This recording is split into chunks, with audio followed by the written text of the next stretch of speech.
The Epstein files drop. Everybody's talking about it. People are angry. People are disgusted. But there's something that we should all be asking. Why does it keep happening? And is there a correlation between these events? We have the Epstein files. We have the baby oil Avengers. We have Maxwell, Weinstein, and many people that we don't even know about. But there are consistencies between these events that we need to understand from the Islamic perspective. Although these are different individuals with different backgrounds, the patterns are the same. The symbolism is the same. And more importantly, the rituals are the same. See, this just isn't a coincidence. It's something deeper than what's apparent. It's something connected to the unseen. And what's even more problematic is that we are becoming desensitized. We watch the news about so many crimes. We hear about so much perversion that we get shocked for a little bit and we just continue on about our days. And the cycle just repeats itself. We begin to normalize evil. Okay, now listen up. Now, these are just not individual criminals. These people are a part of a system, a deep, evil, unseen system. Just look at the patterns. There's islands, private jets, tunnels, occult symbols everywhere. These people are obsessed with children and people who are naive, because in the occult world, manipulating the innocent, it means a form of power, a form of spiritual power to these sick individuals. And from these patterns are rituals that are timed on specific dates. You have the solstice, the equinox, blood moons, and everything can all be connected to the music industry, entertainment, politics, and science. So this is what the occultists do. They believe in corrupting innocence. It gives them a sense of power. Sacrifice is from the highest offerings of dark entities. Sexual perversions to them is the inversion of Allah's natural order. And they use mass bloodshed as a means of entering into a portal of a sick demonic world. Now, many people hear these things and they think that it's exaggerated, and people are quick to label this spookism. But I'm going to give you something tangible, something documented. Let me introduce you to Aleister Crowley. British journalists deemed him to be the most wicked man on earth. This wasn't a random title. This was because he documented everything. His writings, his artistic work. He even developed a sick, evil cult based upon satanic worship. And he taught a very demeaning philosophy. Do what thou wilt shall be the whole of the law. And you can find this being propagated by many famous personalities right in front of our faces. And it's the opposite of what we understand to be submission, taslim, and tawheed in al-Islam. The whole concept of being a free soul, a free spirit to do evil, gaining power through sick, demonic practices. For them, there is a theme of battling virtue, of battling Iman and Tawheed, of battling all of the things that are innate and natural to creation's disposition. So blood sacrifices are magic fuel. Rituals with children or the innocent are called the supreme ritual. Summoning the Shaytan is considered a spiritual empowerment. And as we mentioned, just the inversion of every natural human disposition is from their objectives. Now, his teachings did not die. They spread, and this is why he's relevant. Jack Parsons, which was a scientist with NASA. Ron Hubbard was a Scientology founder, and he practiced Crowley's rituals. And many groups, from the Beatles to Kiss, many known entertainers who explicitly and openly confess to using rituals and practices from Crowley. So the occult, it went mainstream. Now that's just in regards to what is open, and it's abundant. That's just a scratch on the surface. Now, one of the problems we have as Muslims is that we become passive and negligent. We only think about salvation. We propagate the akhirah, and we talk about those who disbelieve and staying away from disbelief because of the results that it will have in the akhirah. This is true. But the problem comes is that we become passive and negligent because we are engaged in a battle right now. The battle that we face is no different than the stock market. It has a long history. It has a present history. There is a monthly chart. There is a weekly chart. There is a daily chart. There is an hourly chart, all the way down to the seconds. It can constantly be read and understood, the war that is attacking us by the second. But we become passive because we begin to look at the results of having faith or disbelief and neglect the current battle that we exist in right now. Now, this war of the soul, of man's disposition, is open, but yet it's subtle. Cartoons today are impacting our children in ways that we may not understand. Just recently, I seen a cartoon and it had an image of a disgusting head popping out of a toilet. And we understand that the toilet is a place of filth. It is the pathway to the homes of the Shaytan, of the evil demonic spirits. But this is subtle. It pops up and it sets an imagery in the minds of our children. And it becomes a pathway to much more evils. May Allah protect all of our children and communities. Now, I'm not even going to address anime because there's so much evils connected to it. But I will tell you, I had a teacher where he traced back some of the names and characters in anime back to a dictionary of religious gods, false deities that were being portrayed through anime. Now, I said that there's a lot connected to the plots of anime, to the characters, and a lot of the symbolism that many of us are completely negligent about. And then we have these trends of manifesting. Many people are not even clear that witches that promote health and herbalism are very subtle about the evil and the wickedness that they have behind their promotion of just using herbs or white magic, as they call it. So the point is, we have become desensitized. We see too much on the news. We hear too much on social media. And there is the subtle aspect, as we mentioned, through symbolism, cartoons, marketing. The whole thing is to make disbelief seem attractive, to make evil look normal, and to have people believing that perversion is empowering. These are all themes that we can actually connect them to the events that have been transpiring. So understanding that we're engaged in the battle is just the first element. What's most important is that Islam grounds us. We are the people who are supposed to be the most principled, the most understanding of the unseen world. As Muslims, as believers, we are supposed to be in the forefront of giving humanity the correct interpretation of events, because revelation has given us everything that we need to be principled, to be grounded in understanding the world of evil, the world of the unseen, and the consistency and patterns that date back through prophethood. In the very beginning of the Quran, after Surah Al-Fatiha, what does Allah tell us?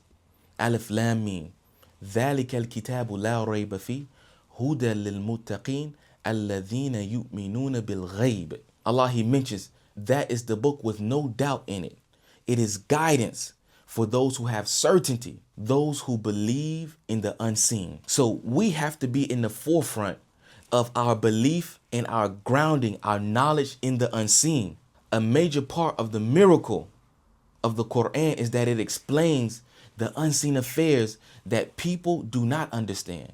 We have the outlook that other people are misled because they don't see it the way we understand it. So our belief in the unseen encompasses how we view Allah by His perfection, His attributes, our belief in the paradise and the hellfire, our belief in the angels, and other than that. But what's important in this context is the belief in the Dajjal. There is an authentic hadith where the Prophet sallallahu alaihi wasallam, he said that there was not a messenger except he warned his people about the coming of the Dajjal, the Antichrist. So this is our context, that this great deceiver and the greatest tool of the Shaytan is what most of these events, if not all of them, are connected to and are leading to. Now, the Prophet sallallahu alaihi wasallam used to seek refuge in Allah from affairs in the unseen on a daily basis. He would say, "Oh Allah, I seek refuge in you from the punishment of the grave."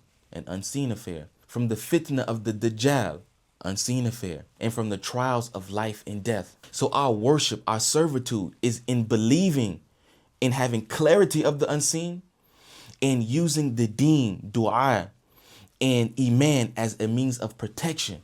Now Allah gives us comfort by telling us that as a believer, the plots and deceptions of the shaitan are weak. As he mentions, inna kayda shaitani kana da'ifa. So we know that our enemy has no avail against us except with our deficiencies in practicing Islam. The more knowledgeable we are of the war, the more engaged we can be. Now, continuing in the context, this is another very essential hadith where the Prophet ﷺ, he told us, indeed, Iblis places his throne upon the water. Then he sends out his troops. The closest to him in rank are those who cause the greatest fitna. One comes and says, I did such and such. Iblis says, you have done nothing. And one comes and says, I did not leave until I separated him from his wife. And Shaytan, he draws near to him and he says, yes, you are the one. So it's important to understand it is from Iman. This is not spookism. We believe in Shayateen. We believe in central locations where there are an abundance of Shayateen. No different from life, we have gangs, we have mafias. As Muslims, we believe that we are engaged in a battle of mafias, gangbangers from the Shayateen, from the demons. So number one is we believe in this unseen affair. Number two is that they are elevated in rank by the corruption and the fitna that they cause upon earth. We can truly see that people are elevated because of their gangbanging, because of their evil, because of how many bodies they have, whether it's in murder or sexual. It's the same thing with the shayateen.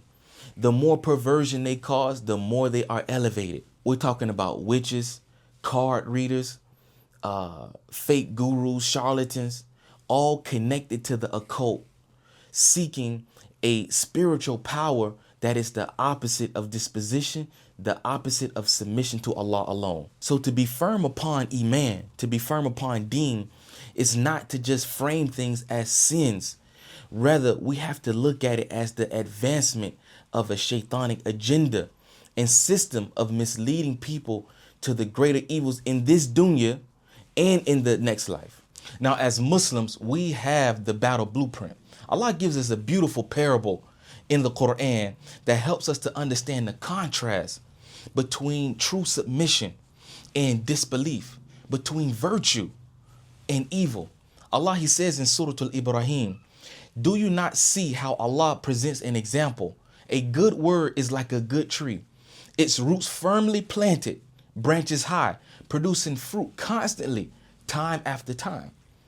This is the example of Iman and what the believer he produces.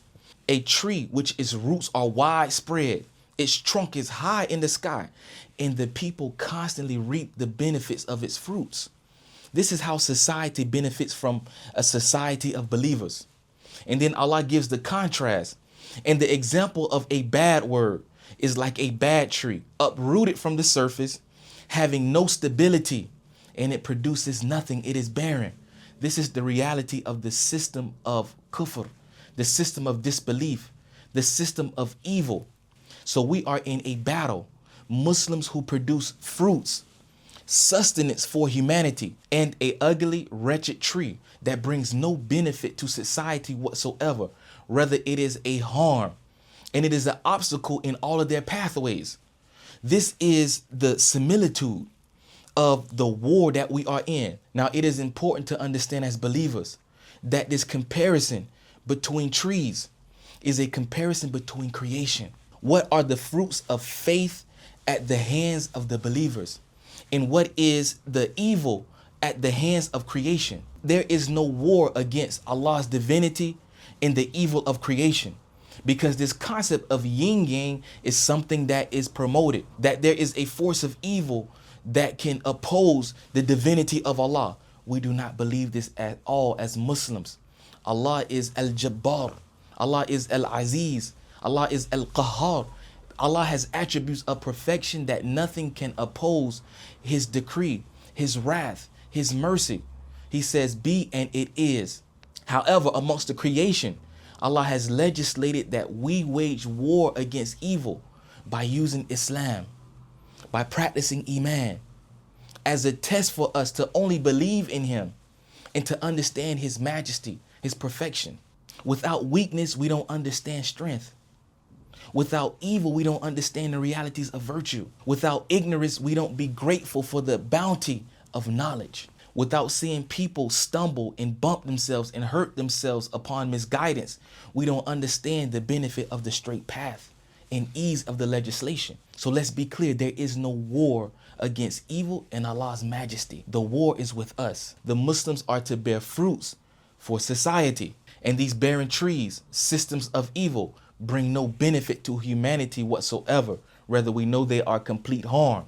So our engagement in this spiritual war is to strengthen roots where the belief in Allah's perfection reigns dominant, where the exaltation of Allah is exalted over all things. The belief in the divine decree keeps stable the society, and the constant practice of good character, of virtue, of worship produces all types of benefits. And this is why our Prophet sallallahu alaihi wasallam, he said that faith is 60 something odd branches.